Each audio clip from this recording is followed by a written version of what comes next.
Guys, what's up? It's Shanahan, and we're back again with another tutorial. This time we want to go through a quick, simple way to create your own kick drum through this plugin here from Nicky Romero. I know a lot of guys tend to just grab samples from banks and packs that they're given and just drag the kick drum in, and I know it's quicker and sometimes that's easy, but if you really want to get down to pitching your kick and making sure you have the correct click and initial attack of the kick, also the volume and everything, you can really get full flexibility here with the kick synthesizer. So I recommend fooling around with this if you guys haven't. Generally what I do is just draw on a 4/4 pattern, and I start with Nicky's opening kick, just this first one here, this simple preset, and then I kind of shift through any of the shocking clicks that we have down here to create a little bit different attack, and then I start dialing in the pitch depending on what root key I want for my track. So I'm just going to dial this in real quick. So as you guys can see, the pitch isn't changing because generally always when you're in the piano roll and you're hitting different keys, you'd get different tones, but that's the best part with the kick drum here. You could the synth, you could put this anywhere and you're going to dial in your pitch via the actual plugin itself, which is really cool.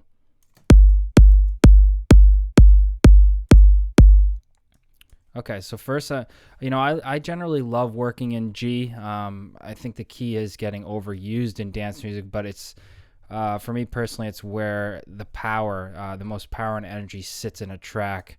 If you're going something a little bit more happy and pop driven, C and D is a great key, but F up to G and A minor I really like working with as far as the kick drums and getting the subs right. So generally the first thing I do, we've already established just the Romero. I'm going to go through a few of the shocking clicks down here and try to get that initial noise hit that I want.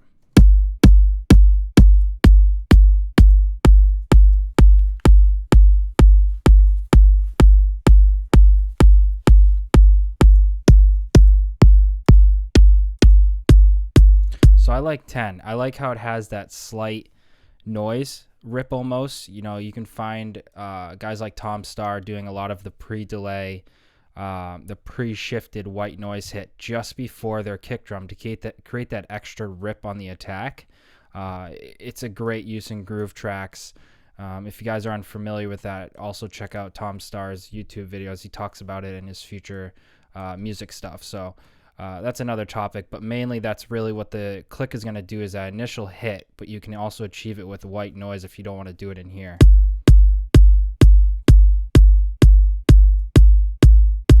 So I generally leave all the attack here, but I usually go from an A to G because the sub I want longer, which you can actually do here, the length of the sub. Again, depending on the track you're going for, my personal tracks, I like a longer sub to compensate for the bass line, because if you have a little bit longer and thicker kick drum, then you can dial back your bass line with EQing and kind of let the kick take over the low end, and you got to find that ratio balance without them fighting each other in the low end. So I like to do a little bit of a longer tail just to make the kick super dominant.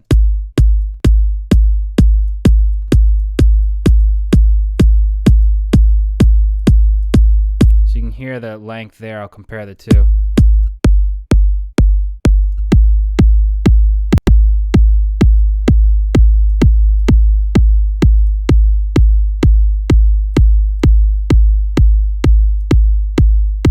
You can start messing with the sub. It's super cool. Like I was saying earlier, the flexibility is really nice in here. So you can't really do all this stuff with a standard sample kick drum. You're literally just getting the waves. So I highly recommend messing with this, because we even can mess with the volume of the sub, which I'll show you in a minute what I usually do after I dial this in.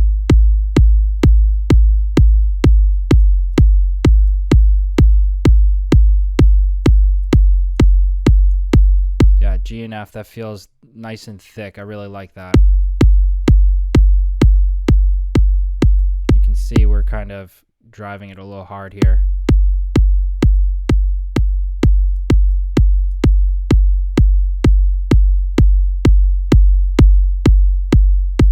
I tend to like to go as far as I can until I start hearing that slight distortion. Then I dial back, and I know I have to stop there. All right, so I like my initial click there. Really simple and easy. I'm going to duplicate this down, the exact same thing we did. But on this channel 2, I'm going to actually take the click, basically like a low cut of the kick, and I'm going to have that as its own channel. And the way I do that, instead of throwing an EQ on, which you could do easily, I tend to like to have a little more flexibility by adjusting the amp. So as you guys can see, this is the entire sub tail of the kick, and here's your click, and this is the volume. So I want to just take the entire sub out and just have the click.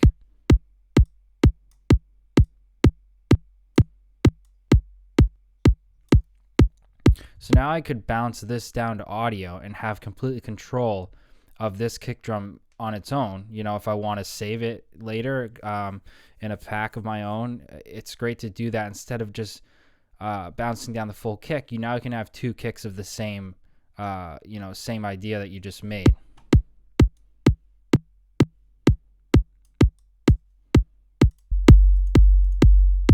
So now I'll go into this one. I want to play with the sub a little bit. The amp, we can get rid of this.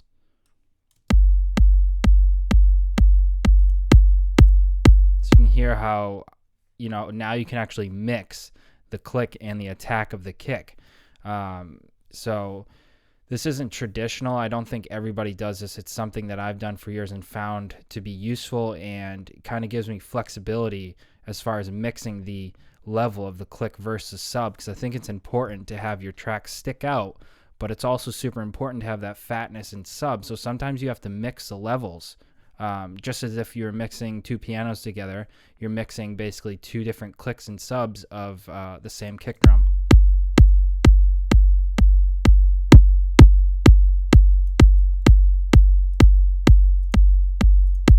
You can take a little bit more of the click out of the sub one here.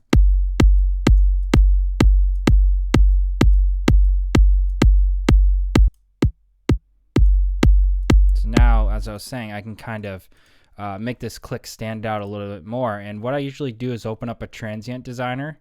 SPL has them with Plugin Alliance. You can get one.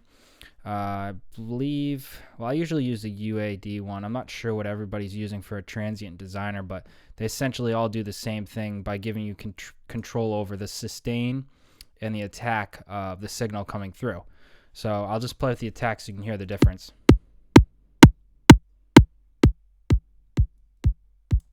And the sustain will give it a little bit more body, basically holding it up, holding the note out a little more.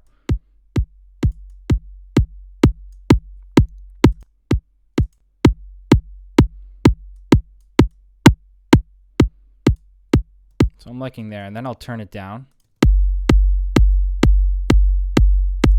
And now hearing that, I think the tail, the sub is just a little too long.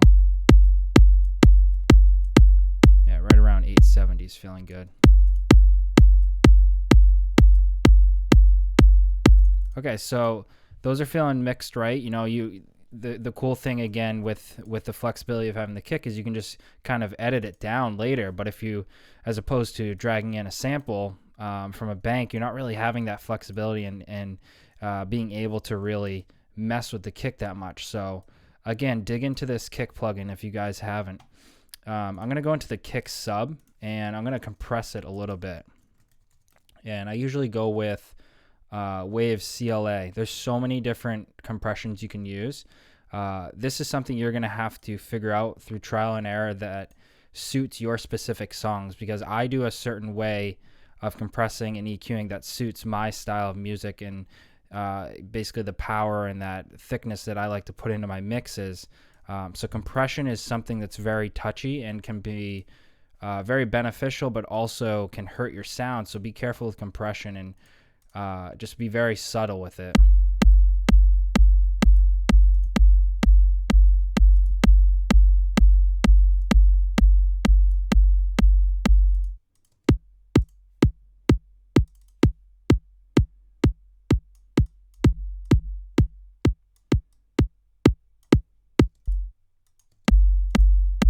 I generally like to compress just a little bit of the peak. And then I'm going to go into the Pro Q2 right after the compressor. I like the signal to pass through the compressor first, so we can compress it and then go into the Q2 to give a little bit of boost on the low, depending on how much we need. Might not need too much.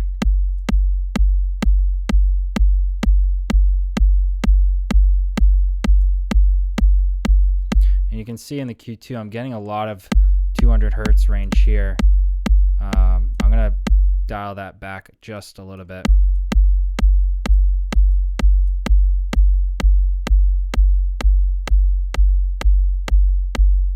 So it's more of just the sub itself sitting in the 50 hertz range. You can tighten this up a little bit. Now bypass that, you can hear the difference.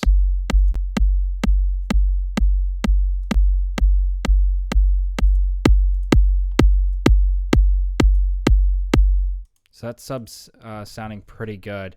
You can even cut off, since you're letting this kick to the click. Essentially, this is the attack. You could really cut off the sub and kind of have fun with it. You know, mess with the EQing. If there's too much click from this sub that we didn't cut off enough in here, you can simply just do it with the EQing. You know, do a high cut here. And kind of just swipe all of that away and just essentially have the sub in this channel.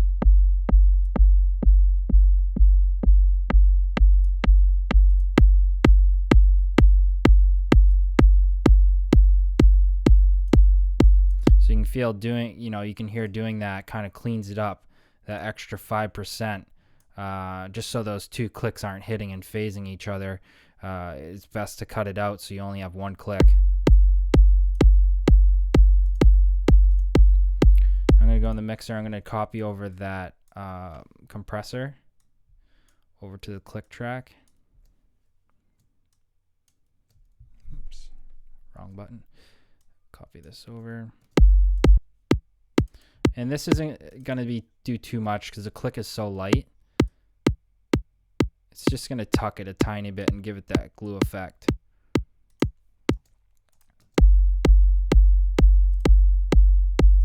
So it's sounding pretty thick. I'm liking that kick. Last thing I would really do, you know, I know it's pretty simple. You know, it's fun to kind of make your own kick drum from this way. You know, you can do this all day and then just bounce it in place. And now you have your waveform, which is really cool because then you can just save that over to your sample bank. You know, if you got a pack, or maybe if you want to start creating your own packs, it's so simple to just dial your stuff in and create it and then kind of bounce it down to audio and just do your thing with it. So last thing I do is actually bus both of these over to a separate channel outside of their individual processing. I keep all this here. I just like to have a full control of the kick drum level here. Even though I can easily edit everything individually, maybe a dB or two, I like to also have the control here in the bus. Because now it's just the full kick. I can now, you know, maybe it's lacking a little bit more low end. I could go in with, for example, Plugin Alliance, BX Boom. This is just a simple little drum low end tool that kind of creates a little bit more warmth in the lows. It's essentially the same thing as just doing an EQ curve on the low end.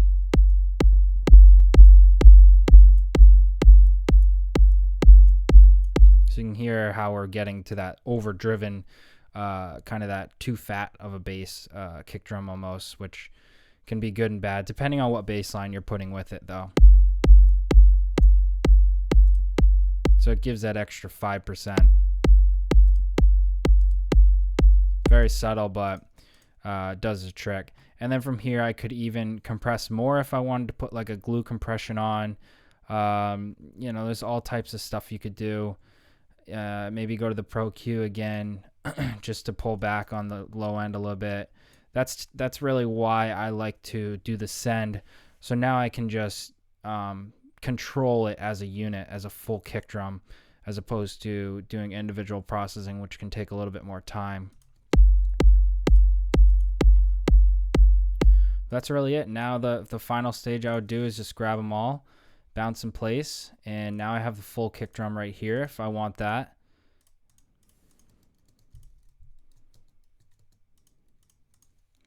I can unmute these if I want. Just really easy to use. You know, I can go back and forth. Like I said earlier, I can bounce this out as an audio wave. But essentially everything I just did is now into our own sample. And you know, you have complete control over it. Or if you want to mute this out and go back to the initial samples, you can do that. So it's great. It's super easy to use. Like I've said, there's so much more flexibility with using Nicky's plugin as opposed to dragging in samples. So definitely give it a shot in your next production, and let us know if you have any questions. We'll see you guys next time.